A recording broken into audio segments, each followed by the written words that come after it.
রাজধানীর বিভিন্ন বাজারে এক সপ্তাহ ব্যবধানে সবজির দাম হঠাৎ বেড়ে গেছে। বাজার ঘুরে দেখা গেছে বেশিরভাগ সবজির দাম 20 থেকে 30 টাকা পর্যন্ত বেড়েছে। বর্তমানে বাজারে প্রতি কেজি বরবটি বিক্রি হচ্ছে 80 টাকায়, বাঁধাকপি প্রতিটি 80 টাকা, লম্বা ও গোল বেগুন 80 টাকা, কাঁকরোল 100 টাকা কেজি দরে, ফুলকপি, পেঁপে, লতি সবই 80 টাকার আশেপাশে বিক্রি হচ্ছে। বিক্রেতারা জানিয়েছেন শীতকালীন সবজির মৌসুম শেষ হয়ে যাওয়ায় সরবরাহ কমে গেছে, ফলে দাম বেড়েছে। তবে তারা আশা করছেন নতুন মৌসুমের সবজি বাজারে আসলে দাম আরো কমে আসবে।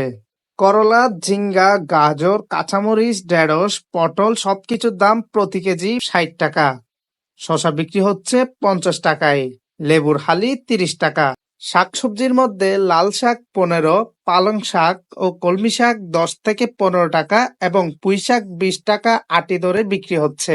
দাম বাড়ায় ভোগান্তিতে পড়ছেন সাধারণ ক্রেতারা। অনেকেই বলছেন আয় না বাড়লেও ব্যয় বেড়ে যাচ্ছে নিত্যপণ্যের পেছনে।